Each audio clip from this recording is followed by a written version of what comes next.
Hey everybody, welcome out to a top 5. This one is shocking.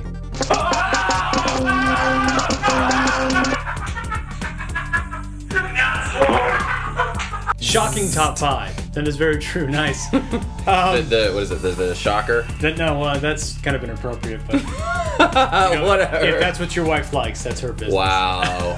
We just took that to the internet. We did. Anyway,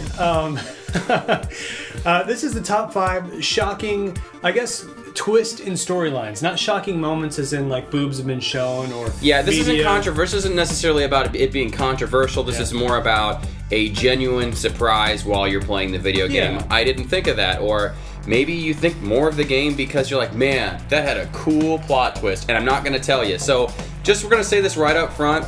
Spoiler alert.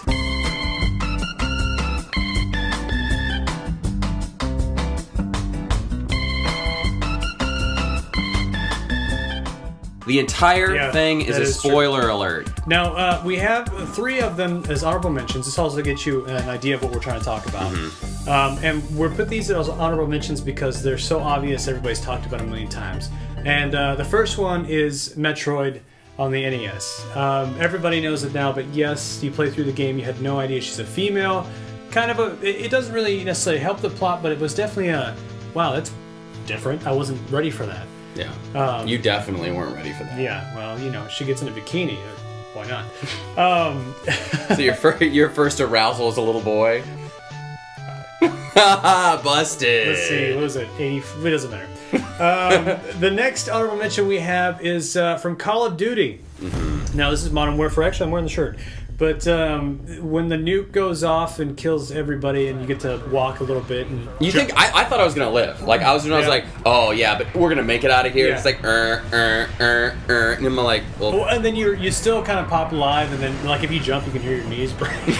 But anyway, it's only shocking because it doesn't happen very often. Like usually you try to stop the bomb, and you know, if you stop the bomb... It's like the 4th season of 24, I think, when, or the 4th or 5th season of 24 when the bomb actually goes off outside of Los Angeles. I haven't seen it. Yeah, it's surprising. Yeah, no, we didn't expect it, and it was kind of fun to see you get your ass kicked. Way to go. Yes. And the final honorable mention is Zelda. Princess Zelda. I mean, she's chic, you know. Oh, so, she is chic. Yeah, she is chic. Yeah, if you're wondering why you were aroused by Sheik, it's because it was Princess Zelda. It's okay now. Yes, it's okay. It's all right. So we just cleared the air for you, you know. So now your sexual preference is intact. You can see why we put those as honorable mentions because you know some of them don't really help the plot as much, but you know they're everybody knows about them now, so it's not as fun. So let's hit up number 5. Number 5.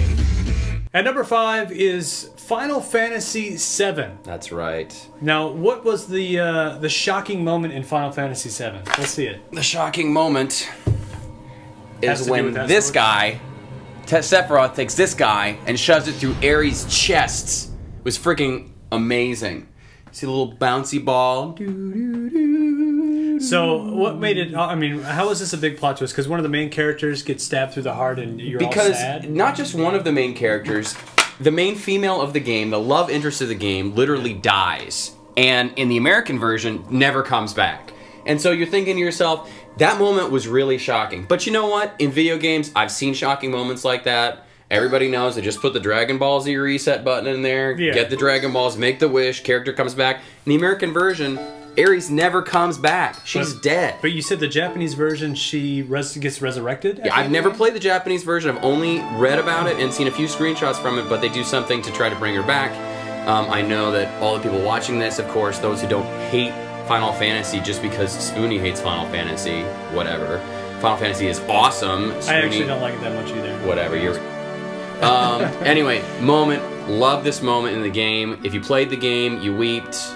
You hug yourself a little bit, and you remember back to this game as actually doing something pretty radical and different. Number 4. Halo. Halo 1. Halo 1. You know, I know it got cheesy after Halo 1, so that's why we're specifically talking about Halo 1. When you find yourself fighting in the middle of 2 different wars, not just the one against yourself, with the Flood. So explain the flood to us. Why is that a big plot twist in Halo 1? Well, because, you know, you're fighting the Covenant all throughout the game. You travel, you're pursuing the Covenant, you see them on this Halo ring, you start fighting it, and you spend the majority of the first act of the game, so to speak, fighting against the Covenant. All of a sudden, you find out that there's this room you're supposed to go to, and all of a sudden, you've unlocked this weird, totally different secondary monster set, different soundtrack, different feel entirely. You put this game on hard, the Flood will just call you its bitch and come after you pretty hardcore, and the shotgun was pretty much the only thing that was the saving grace. And all of a sudden, we now shift into a completely different storyline, so it's not like exactly like you're fighting against the Covenant anymore. Now you're kind of fighting with the Covenant against the Flood, or at least against the Flood. You're trying to figure out what the heck's going on, and then the Flood starts taking over Captain Keyes, and it starts infecting everything, and you learn what Halo is really. It's a great plot twist in the game. Completely didn't expect it coming in, and then by the time you get to the second part of the game, you're like, wow, this game just took a completely different direction. And I think that's what really solidified Halo as being the first-person shooter of that console generation for Xbox. It's the reason that I wanted to play. Now, of course, you got the pistol whip and the multiplayer, but I really think that it had the single player not had that big twist in the game, we wouldn't really still be talking about Halo. Number 3. Number 3 is Mario 2. Now, everybody, you know, has these stories from Mario. Everybody's heard whatever, but the big thing about it is the storyline completely. It turns out that it was just a dream. So I kind of feel like that is a huge twist, because it's almost like that game doesn't exist. You know? Which, in my opinion, it doesn't really exist, because it's a copy of another game anyway. Yeah, that's a whole different, yeah, a whole different story. But it does have that part. You know, you go through this whole game, you're like, wow, this is totally weird. It has really nothing to do with the, you know, the Mushroom Kingdom. But it was just Mario's big wet dream. Yes, he was dreaming, and for some reason you got to play through it. So big twist is when the story doesn't even matter. He was eating too many of his own mushrooms. Yeah, he was shrooming it up, and that's what came out of it. He just pooped that out of there. Way to go. Number 2. And number 2, we have Fable. Fable 1. Yes, I love this game. I don't know if you guys played the second and third one and haven't liked it as much. Fable 1 is great. But this one definitely is more story-driven than the second and third one, I believe. And, you know, at the beginning of the game, your town is burned down, and this guy, Maze, comes to help you. Disappears out of nowhere, and he's like, oh, you look like a hero. I'm going to help you train, blah, blah, blah. And then to find out, he was using you the entire time to, of course, you know, he was working with Jack of Blades to get a bunch of stuff done. So your mentor and savior ends up being the one who's trying to kill you and steal your mother, who's still alive. You think she's dead in the beginning of the game. I mean, there's a lot of different, you know... It's pretty traumatic. The beginning of that game is pretty rough. And then you get pulled away from the whole thing, and you're like, wow, okay, so, you know, you're going for some retribution, and, you know, at least you've got this guild and all this other cool stuff going on, and you realize that, like, the entire game you've kind of just been a pawn. That really made me want to go evil at the end of the thing. Yeah. So just keep the blade for yourself. Yeah, that's and right. kill everybody. I'm not casting that thing down in the pit. What are you talking about? Number 1. We arm wrestled again, and this time it resulted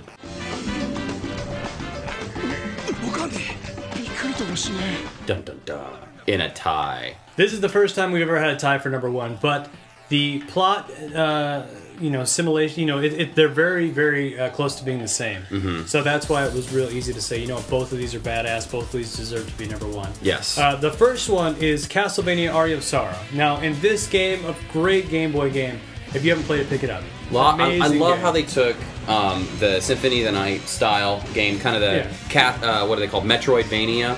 I personally loved it. I thought it was an excellent direction for the series, and I was so stoked to see when they just continued on with the SP and DS. Now the twist for this is, you know, you're going through the Castlevania, you know, killing everybody, but you get to control some monsters here and there, and you're like, oh yeah, that's really badass. And it turns out that the power you're gathering is the same power as Dracula, so in the end, you turn out to be Dracula. So pretty much you manipulated, killed everybody, took the powers, and now you're the new, you know, Lord of the Castle.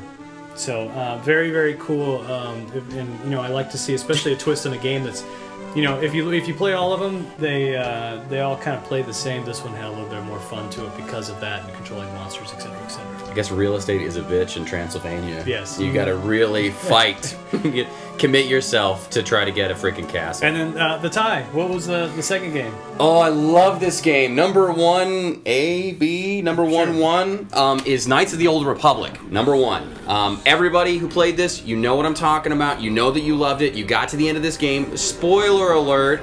You were the Sith that you were actually chasing after, and you just had amnesia the whole game. Yeah, so you end up killing everybody. Even if you chose you're good or bad, it doesn't matter. You're well, you kind of get to choose at the end of the game. You know, hey, do you want to embrace your Sith side, or you want to flee from it and go to the light side of the Force? But how awesome is it that the person that you've been kind of chasing after the whole game is yourself? I think that that's amazing. I loved the end of that game, and I thought that, you know, for a game that is this, you know, choose, you know, good or bad, light or dark, to kind of show you the whole time through that your choices were actually made before the game even started. But yeah.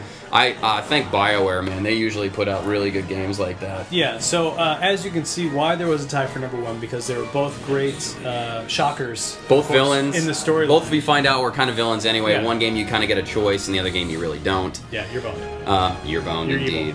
But we'd love to hear your shocking moments in video games, moments that made you go, what? Of course, there's a ton of ones that we didn't put in here. This is only top 5. There's deaths of, you know, main characters. There's all kinds of stuff. But this was, you know, some things that we really enjoyed playing. These are great games to play. If you haven't played any of them, pick them up. Hopefully, we didn't spoil it too much for you if you haven't played it. But if we have, you'll still enjoy playing the game, regardless, even though you already know the ending. So thanks for joining us. You know, be sure to leave us feedback in our forums on Blistered Thumbs and That Guy with the Glasses. And check us out on Twitter, man. We've got the Game Heroes Twitter. I got my Twitter, Andy T Movie T Game. Hit us up in the forums, right? We got Andy at thegameheroes.com, Tom at thegameheroes.com. Write us an email. Let us know what you think. You guys got ideas for top 5 lists or top 10 lists? Let us know. We'll credit you. We'll put it up here. You'll be an internet celebrity. Excellent. Thanks for joining us. We'll see you guys in the next.